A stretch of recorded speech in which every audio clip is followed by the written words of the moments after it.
Welcome back, ladies and gentlemen. You guys are here for the fourth episode in season 2 of the First and Tuna podcast. As always, I'm your host, Big Tuna. This is your home for all you Rams, Raiders, Niners, and Chargers fans. Doesn't matter if you're a noob or a nerd to the game, this is your safe space for you. We are deep in the waters. There's those fish puns you guys love. The War Room series. War Room series being we're covering the offseason draft stuff. It's a play on words because everybody's draft site for these NFL teams is their War Room, so it seemed like a fitting name. This episode, we have Barron as a co-host. He's a Chargers super fan, San Diego State alum as well, so he's a perfect candidate for us to talk to. Get some feelings, get some thoughts, perspectives about the huge things that have been changing for the Chargers and some things to look out for in the new season. Huge thank you to everybody that's been listening, liking, subscribing, doing all that fun stuff that fans do. I love you for it. I want more of you to do that. So please, if you have not already, like, subscribe, press those buttons, however you're listening or watching. Thank you. That is the best way you guys can support the channel. This podcast has been such a fun journey so far, and it's only going to get better. I've been working very hard behind the scenes, trying to grow with some good content that not only I would have fun doing, but that you guys would love as well. So what do we have to look forward to? We got one more episode of the War Room series. That one's going to be for you Raiders fans. Then we have the draft. That's going to come with its own just cluster of fun draft analysis stuff that I'm sure you nerds would love. And then the interview series start in May. Who do we have coming on? So we've got Steve Smith and Chris Hall. We've already talked about that. Some local heroes. We're going to talk about their football stories. We have some fun folks coming on that are still confirming dates and some details. We've got Bryce Todd, photographer from the Los Angeles Rams. We have NFL agent Rashida Liberty gracing us with her presence. We get to talk industry shop with her. We'll also be down in Ontario doing an in the field episode with the Rams Wrecking Crew. They're the huge tailgating group and official booster club for the Los Angeles Rams. Shout out to them for inviting us down. And last, but definitely not least, the folks that we have coming on. I wish I could tell you details now, but I got to be professional, shut my mouth, let things happen, and let the details get confirmed first. Just know that when they are announced, you are going to want to be here for that. So look out for those announcements. Jump in now. The water's fine. I got to stop with these fish puns. They literally hurt me every time I say them. But thank you to everybody supporting so far. Let's keep the train rolling. So without further ado, let's talk Chargers with Barron.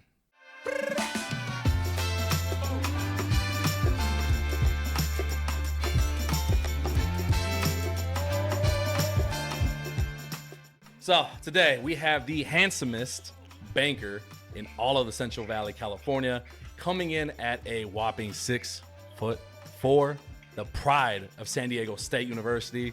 Welcome to the podcast, Barron. What's up, dog?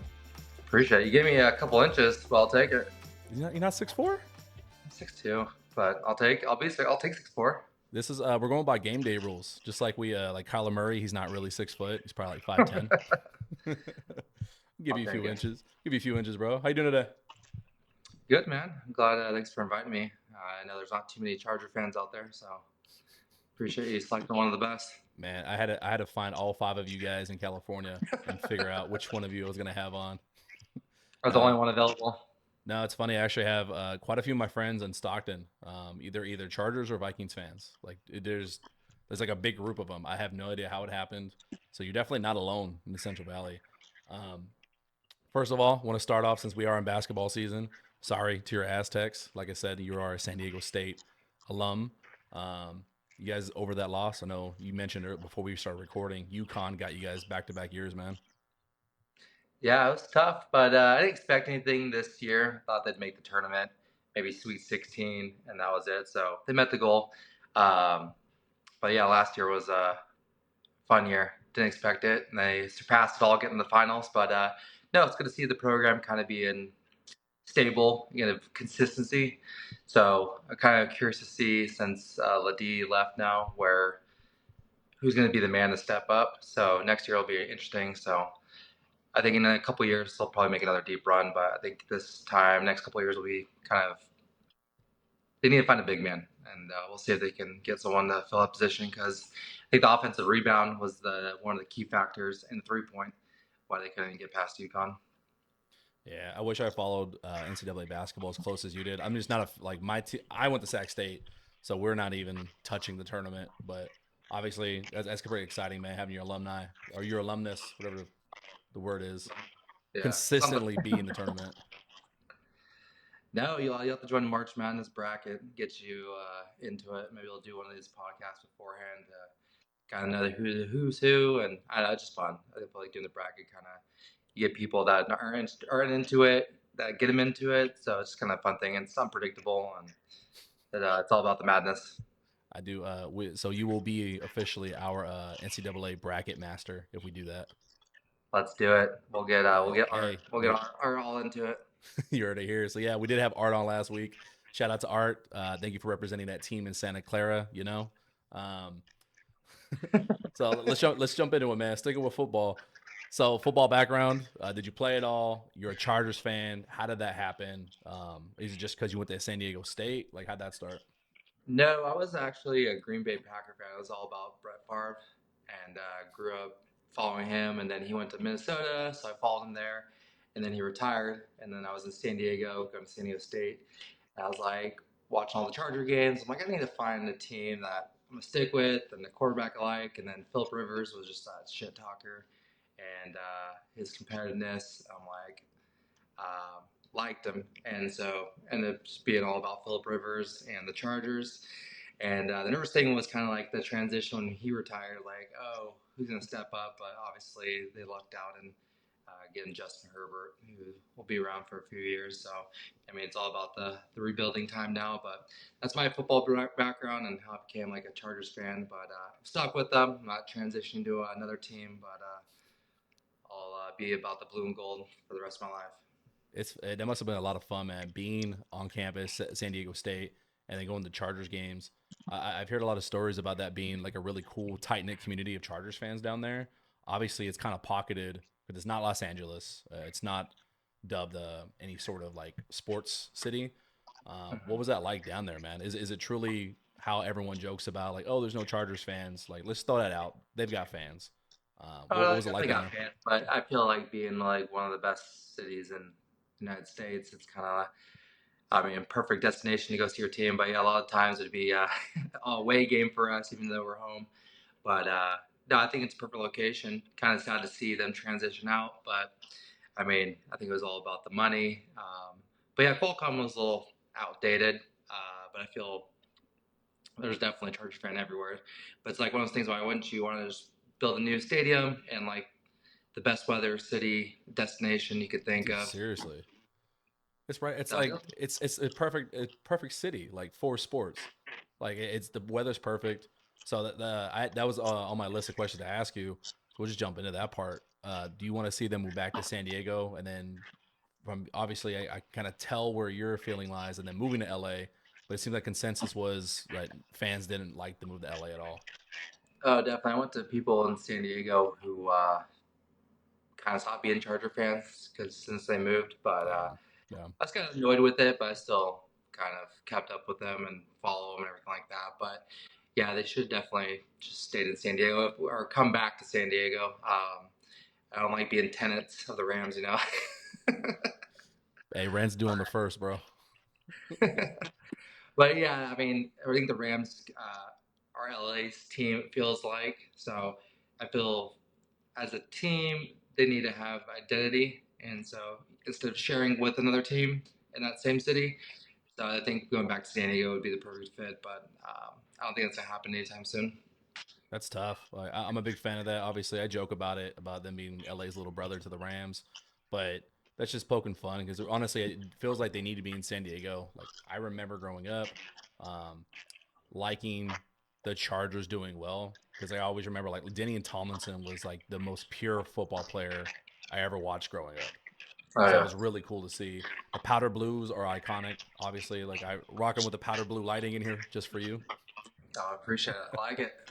And then, so some of our topic today is actually a little bit on that culture change. So you kind of hinted at it. Moving back to San Diego would be great. Um, I pointed the finger at the Spanos family a little bit last season in regards to it seems like the culture needs to change. And then lo and behold, what do? You win the Harbaugh sweepstakes. You get Jim Harbaugh in, the bell of the ball. You got your man. Is he enough to change the culture? And how excited are you guys to have Harbaugh as a coach? I think so. I mean, they have Staley last couple years, and I mean, I don't think he was ready, and then he was a little bit too risky of plays, especially being like first, second quarter. I'm like, you just kind of play the game first half, see where it's at. Then he was just taking too many chances, way too early. Just take your chances in the third or fourth quarter when the game's kind of we need to take chances. And then when they lost that was a 21, 27-point lead to the Jaguars in playoffs, I thought it was over for them. And Dude. then they decided to keep him again. I'm like, what are you doing? So at least they're making up for their poor decision of keeping him on an extra year. And Harbaugh, I think, is going to do.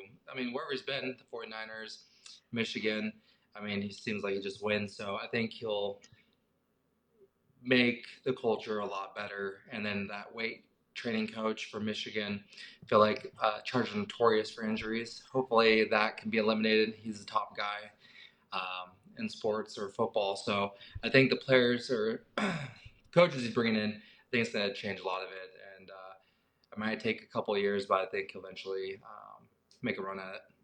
Dude, perfectly worded. Like I did not share my notes with Barron before this. You're a perfect guest because you hit everything right on the head. For those that have not been following the Chargers as closely, the reason why Harbaugh was such a polarizing pick, um, last time he was in the NFL, he took a 6-10 49ers team. His very first year, they went 13 wins, went to the NFC title game. So if he can get a repeat of that, just book your ticket. You guys are in the AFC Championship game, where hey, you might be facing his brother in Baltimore. Yeah, So we you got got the that running going on. back, huh? And then obviously he spent a little bit of time in college. He's coming up fresh off a 15-0 season as a national champ in Michigan. Opted out of Ann Arbor. He took a few interviews here and there, ultimately landing in Los Angeles with the Chargers. So when that finally got announced, what's the initial thought? I just feel like hitting the lottery. I mean, I think it's what we needed, and I feel like the Spanos family never spend money or do stuff to make the Chargers like a name. And so I felt like that was like a step in the right direction of like, oh, they're changing their ways. They're going to actually do things to make them a winning team because that's always been like the jokes, right? The Lord no rings, they don't care, and I felt like this is like the step in the right direction, especially for the fan base to kind of get excited about the Chargers again. Yeah, I know they have a reluctancy to really overspend or to spend on par with other NFL teams. I'm not going to pretend to be an economist. I don't know why or what the reasoning is, but me being from Stockton, somewhat familiar with the Spanos family, it seems to kind of be that way in other practices too. That's a deep dive for another day. But you hinted at the past coaching. I agree. I think it's a great move in the right direction for you guys to get competitive, to be playoff caliber year in and year out under Harbaugh. Last three coaches: Brandon Staley, Anthony Lynn, Mike McCoy. This feels very different. This feels like a huge culture shift, which comes with an identity shift in how you guys perform on the field. Harbaugh is kind of known for that hard nose, tough run game, tough defense. But Uh-huh. this is the first time he's had a caliber of quarterback like Justin Herbert. I love the combination. Honestly, I'm really excited to see what he does. Looking at the past coaches, the Staley era, since it's still fresh on our minds, that one Mm-hmm. was mind-boggling to me all season. Like I can vividly remember three different times on my podcast saying fire Staley, and I am unbiased. Not Yeah. because I think every coach is deserving of like growth and going through some rough patches, and they're at the mercy of whatever their GM is willing to spend in ownership. But it just did look like a lot of times competent football. Like it looked like they struggled to have an identity. Um, Starting with that blowout, not blowout, to that comeback from the Jaguars in the wild card round, and then even that debacle not getting into playoffs where, with the potential tie against the Raiders. Um, Kind of talk to me about the Staley era. What was the fan experience just like watching the Chargers under him? No, I think we were about having him, giving him a chance and everything like that. Like you said, everyone deserves opportunity for growth and see what they can do. The thing I liked about him was his risks, like his just to kind of go for it on fourth down and like, control the game outcome instead of just kicking it and playing defense. But I think he, like I said earlier, he just did too much risk. He just needed to modify it a little bit. Maybe just wait until the second half to pull the trigger on certain situations. But yeah, it's. I mean, when you have such a huge lead and 27 points playoff time, there's no reason why you should ever lose that game. And it comes down to I feel like the coach and scheme and what you need to do. And he, yeah, I don't know. That's unexcusable. Should have been fired on the spot and move on. And but obviously they gave him an opportunity. And then yeah, even though it was the Raiders to go to the playoffs, I think there was like a rumor or something like that. If they didn't try and go for it, the Raiders were going to kind of kneel out and whatever. But they're kind of pissed that they went for it on fourth down, and the Raiders decided to go ahead and try and win the game. And shoot himself. So he definitely made two huge mistakes, and uh, you can't be doing that as an NFL coach. And so I'm glad the Chargers are transitioning and getting someone that's made good decisions and has a history of good decisions and won't make those mistakes and like get the win when you have a 27-point lead. I can't imagine how many times you've probably said the phrase, "What are we doing?" Like watching Coach Staley, and the difference between. So I saw a comparison made that he took risks very similar to how Dan Campbell makes risks in Detroit. The difference is though they have that culture, like they have the identity, like it's in their Yeah. blood, where they're telling you we're gonna go for it, we're gonna do potentially dumb shit because we want to win now and not give you a chance. The difference is they were able to, make those things happen and actually make it on fourth down or get that 2 point conversion. I don't know if it was execution. I think that's a little bit where Herbert gets some flack too. Because it's like, hey, Mm-hmm. you're the quarterback, you can control the situation. But I really don't think that's a fair assessment. I think Herbert was kind of a victim of the circumstance. No, definitely. I think I can't remember which games, but there's definitely games where they didn't go for it on fourth down in the first half. They probably would have won the game in the second half and gave them an opportunity to. But you shoot yourselves in the foot, kind of giving up good field position in the first half or leaving points on the board. Sometimes you just kick the field goal, take the points, move on instead of trying to get the touchdown. I'm going to hear your feeling on some of the free agency that's happening. So you had the good. Yeah, I'm excited for the free agency. I don't like the receivers of Keenan Allen going. I feel like that was my boy right there. He's basically seemed like the offense for the Chargers, the go-to guy. But I get the whole age thing. Being 32 is kind of like the age where they start to decline. So it's like, well, at least get something for him, and we'll try and fill that spot. So, and then Mike Williams, I feel like he was a little bit injury prone, but it would have been nice to at least have a veteran on the team, so it makes it easier transition. But getting to those guys um, was tough. So I wonder where they're going with the draft. We got Palmer and Johnson, so I feel like we need one more elite guy to hold it down. You needed Uh, alpha, man, because like you said, we losing need an alpha. losing Allen, losing. I understand the Williams part. Like he just couldn't stay on the field, and it sucks. I can see why they left Austin Eckler too.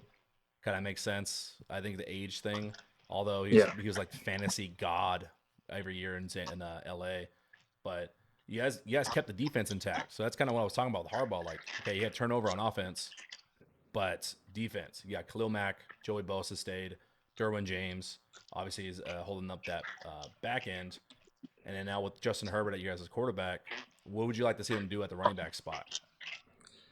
Well, what did they get? Just two. They stole the Ravens running backs, Gus Edwards and J.K. Dobbins. So Mm-hmm. that'll be interesting. They definitely are a run team. So it looks like they want to beef up the line and run the ball. So I'm fine with the running backs they have right now. Maybe try and get one in the fourth or fifth round to see if they can bolster up the run game. But I think they'll be fine right now. Obviously, Austin Eckler could catch, run, do it all, but seemed like he was a little bit on the. I didn't have the best year last year, so I was okay with them transitioning out from that. But Harbaugh obviously has a style. He likes to run the ball, and so they definitely, if they can keep healthy, I think the run game is going to be fine. Yeah, I hate seeing the discourse on Justin Herbert. So, like I said, this is the best quarterback by far. Because in San Francisco, he had Colin Kaepernick. He had that brief few years where he was just so dynamic under Harbaugh. But he had Alex Smith. I don't think he had Jimmy Garoppolo at that point. And then in Michigan, just kind of like a flurry of different guys, with McCarthy being the best one this past season. And dude, this is perfect for Herbert. What are your expectations? Like, this is where you get to fan out. You tell me, is he winning MVP, Super Bowl ring? What's the expectations with that combination?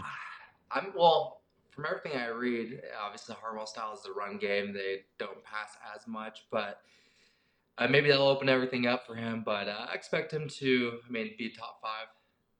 But just worried about the run game of maybe taking over for the team. So we'll see how the culture with Harbaugh being there, if he kind of balances it out, or if it's more run than that. But um, no, I expect them at least them to be a top five. I would say by the end of the season. Damn. Okay. I like it. I like it. Nothing. It's hard to argue against it because we don't have like a. It's not like, oh, he's done poorly the last 2 seasons. Harbaugh. He's fresh. He's the hot thing right now. And then just from the outside, this is why I like having a fan of the team on Yeah. for these episodes, because from the outside, just from what I see a little bit, Herbert is a top five potential quarterback year in and year out. Like the throws he makes, just how he can get the numbers out there for you guys. What is that true week in and week out from a fan that obviously watches more than me? Um, or is media a little bit too harsh on him for not winning anything so young in his career? Yeah, I think a little harsh on him. I think he can only do so much, and I think the coaching that they had maybe didn't utilize him the best.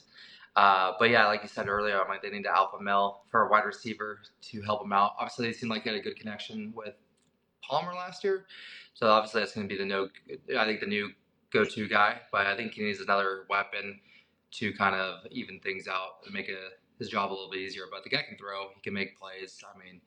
When it goes against the Raiders, seems like he always balls out and exciting games. So I think he just needs the O line to protect him a little bit, and that's one of their weaknesses. But if they can do that, he can make the plays, make the throws. The guy's phenomenal. He's got one of the best arms, dude. Like there's so many passes he'll make 20, 30 yard in like dig routes, in routes down the field, like between the safety and a corner on a frozen rope that like there's only 5 guys in the world that can make that throw. I love watching him play. What game was it? I can't remember if it was last season or the one prior. He played with like a broken rib and he still finished the game. Remind me, Mm-hmm. am I wrong? Was it a broken rib or was it something else? He was like a bruise. I don't know, or fractured maybe. I don't know. Officially, it was like a broken, but it was definitely painful. I think he had to wear like one of those guard things, but he still played through it. I'm sure that wasn't he fun. ball I don't know. he balled out like he was throwing clutch touchdowns with an injury. It's like that's who you hang your hat on for a franchise, man. So I think you guys are in great hands, and I do like the Josh Palmer roster spot. I like him a lot. He kind of saved me a little bit last season in fantasy. Nah, he's a good guy. I wonder where he's going to be in fantasy this year. We'll see if they or the draft. I think the draft will determine kind of where Palmer ends up being in the fantasy world. But yeah, Marvin Harrison could be the new guy. We'll see about that. Kind of keeps the draft exciting. Ooh, look at you. You're built for podcasting with the fucking transitions, bro. I love this. So yeah, fuck it. Let's talk about it, bro. You've seen that, done your homework a little bit on the draft. I'm very curious what you guys do. No need at quarterback, obviously. You guys are blessed with the opportunity to take best player available. You did pick Quentin Johnson. He was a first rounder last year, not like a top 10 or anything, but he was a first rounder. Who do you like? What do you think happens? Yeah, talk to me. Well, I think there's two things. I think they're trying to get people to trade up with them. They want to get the most out of that pick. So unless they can get Marvin Harrison, even if they do have Marvin Harrison available, I think they want to trade back and take what they can get. And I'm for that. I'm for them trade with Minnesota, getting two first rounders and maybe like a fourth rounder or something like that, and then just get O line. I think they just need to beef up that O line, and then Damn, that's I gotta stop you. Right? That's I have not heard a take like that before. So even if Harrison is available, like you're okay with them trading back? I get the taking Marvin Harrison. I'm okay if they take him or they don't take him, but if they trade back, I'm more inclined just to do trade back. I think they need more picks. They have more spots to fill, and I'd rather have more chances of finding a diamond in the rough with that instead of one good player. Because it's a team effort. Not one guy's going to define the team. So I'd rather get value out of that with extra picks. I like I could see that. It's just so hard for me. I think because growing up, like just watching Marvin Harrison, like I just watching him a little bit at Ohio State, one of the few guys I was able to kind of catch film wise this year. He's just such a game breaker. Like I would love to see him in powder blue for you guys. To be honest, I know originally. So it's curious. I don't like talking about trades just because I don't. Not that I don't like talking about it. I don't know enough about the relationships between GMs on Yeah. who's more likely to trade based on, hey, fuck this guy. I don't want to trade to this team. So let's pretend everybody stays in their spots, right? Yeah. Do you think it's more realistic that the first four picks are going to be QB and you guys get Harrison, or what do you think reality is if everybody stays in the same spot? Yeah, I think it's going to be three QBs, and then I think it's going to be Oh, because Marcus Arizona, yeah, Arizona, and then us fifth. Probably take like Neighbors or is it Rome? yeah, One of those wide yeah. receivers. Aduze's been getting a lot of his capital's been going up the last month or two. So I think that's the route they can go.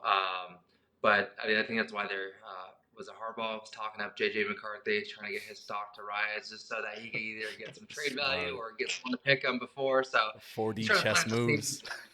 I don't blame him. I mean, like he's good, but I don't know if he's good to go top five or wherever. But smart to get people kind of in a little bid war and kind of stress about if they can get him or not get him because I know there's a lot of quarterback needs in different areas. So it'll be interesting. There'll be a lot of quarterbacks taken in the first round. Yeah, and then I'm gonna contradict myself in saying I don't like talking about trades, but all everyone's saying is that Arizona is absolutely trading their spot because they don't need QB. Um, they could be comfortable just same thing as the Chargers and trying to capitalize on getting as much draft stock as possible. So if they trade back, you're assuming someone's going to do that to grab a quarterback as well. You guys might Yeah. be sitting at five where you can pick the best wide receiver, the best edge, the best tackle. Let's pretend it's Thursday evening. Let's pretend four QBs went in the first four picks. 5:30 p.m. Chargers are on the clock. What would make you the most happiest? Probably Marvin Harrison. They need an alpha. They need a wide receiver. I think that's the hole right now, right? Yeah, But I mean, he's solid. They're gonna have him for years, rookie contract, and he'll pay dividends and everything like that. But then, yeah, they just need to go right into protecting O line, maybe the next pick. But yeah, you can't go wrong with getting the best player on the board, no matter where it's at. yeah. It's a great spot to be in because you almost don't have to think about it. Like it's not really a need. If you have all the needs, yeah, just to take the best guy. Like just figure out how to build around him. And then the other rumors I keep hearing, maybe he is just talking up McCarthy, but I know he's talking about McCorum, the Michigan running back. Are you guys just bound to become the Michigan Chargers? Is that what's going to be happening? Yeah, just take all the Michigan players. Well, I think he knows them and their potential, so I think he's a little more comfortable taking talent that he knows about instead of taking a chance on someone he doesn't know. But I mean, NFL scouting, they do a lot of investigating of people's character and Yeah. their potential and everything like that. So, but I'm not mad. I mean, Michigan, I mean, won it. So, I mean, obviously there's some talent on the team. Another note here for you. Oh. It was more. It was over under for you guys. I know you love. I know you love your betting odds. Oh, my degeneracy, of course, was wins or what? Yeah. Let me see what the line is right now. Um, dude, your guys is 8.5. That's it. That's better than I thought. I'm taking over on that. I think they'll definitely win more than 8 games. I can Okay, see them going. I can see them win 9 games. The 10. I think 10 was going to be like what 10-7. that would be. Yeah, I think playoff spots last year. Rams get in at 10-7. You can sneak into 9-8. It's tough in the AFC West. Um, yeah, so over under would be 8. So 9-8 could get you guys in the playoffs. So you're taking over on that. Yeah, I'll take the over on the 8.5. I'd say 9 games at least. So I think this year I'm not having huge expectations. If they can just have a winning record, I'd be happy. And then maybe next year look into playoffs. But yeah, you can't expect one man just to take him to Super Bowl right off the bat. So I think a couple years of draft and getting the right players in place and culture going, I think they'll be in the right trajectory, potentially taking one down here in the next 3 to 5 years. Could be. Hey, man. Like I said, he took a Alex Smith ran team in Santa Clara to the NFC Championship game in his first year. Like that's and you guys got a way better quarterback. You got some better star power there than his last go around. I'm excited to see what you guys do. Like I'm not excited to see you take over SoFi Stadium, but but not dude, that's actually really exciting. Speaking of the Powder Blues, you guys have a rich history. I want to hear from you. Either let's see, do we want to do top five all time or your top five favorites? We could do all time. I All think right, the let's top five yeah. would be I want to hear your top five all time Chargers. top five all time. Philip Rivers would be number one, Okay. and then the one he connects with is Antonio Gates, and then LaDainian would be number three, and then Justin Herbert and Keenan Allen. I think those are my top five guys uh, since Okay. I've uh, since I've been a fan. Like I talked about before, like Danny Tomlinson, man. Even though like I have no not rooting for the Chargers like that, but just watching him play, like I had an argument with my buddy Malik. He says Adrian Peterson is the greatest running back all time.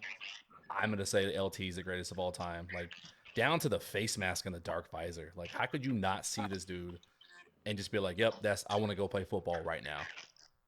No, that guy was a beast. Who's some of your favorite Chargers of all time? Ooh, I don't look at that. I don't get asked questions on my podcast. I like this. LT is my favorite all time. After him, I don't know for some reason I remember Keenan McCardell extremely vividly. I don't know why, but I always enjoyed watching him growing up. Antonio Gates is going to be on that list. Lorenzo Neal.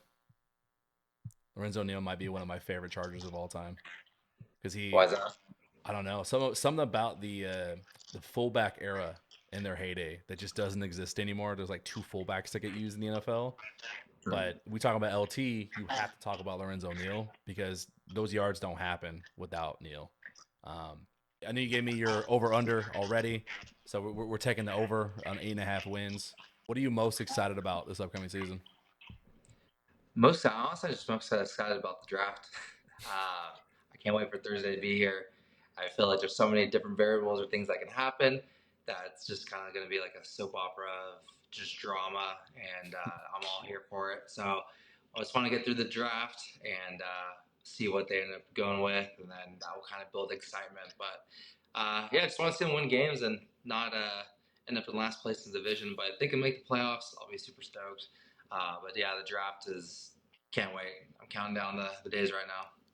I'm finally in the position where now I understand why people are excited about the draft. Like the Rams finally have a first round pick. I'm like, oh damn, is this you guys have fun in April? Like I don't know what this is about. How many years has it been since you guys haven't had a first rounder? 2016 or 2017 when we drafted Goff. Well, hey, at least you got a Super Bowl out of it, man. Like those picks were worth it. You got a Super Bowl.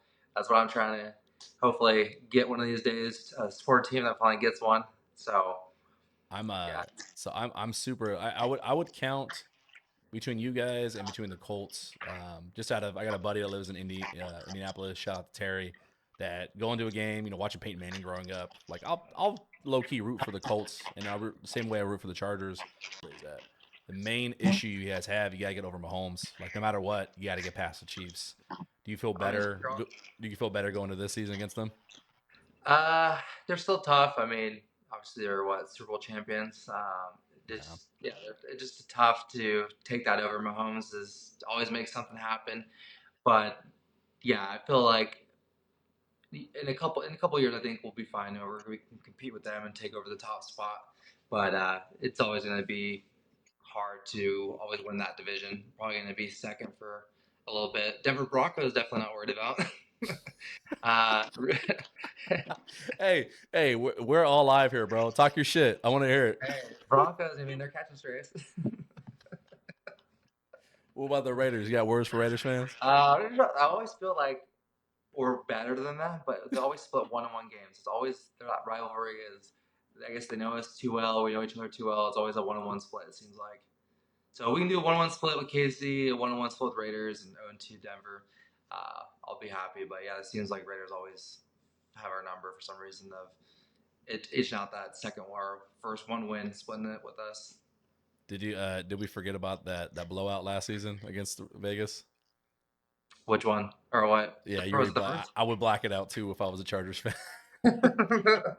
No, I always do these bets with someone at work, and we always talk crap, and it's usually been back and forth. Now I lose a copy to her, she loses a copy to me, so it's always been like a little back and forth. Those that don't know Barron on this podcast, Barron is like my go-to on betting odds. He's the man that knows everything. So, you got any last minute tips on if we're betting on the Chargers this upcoming season?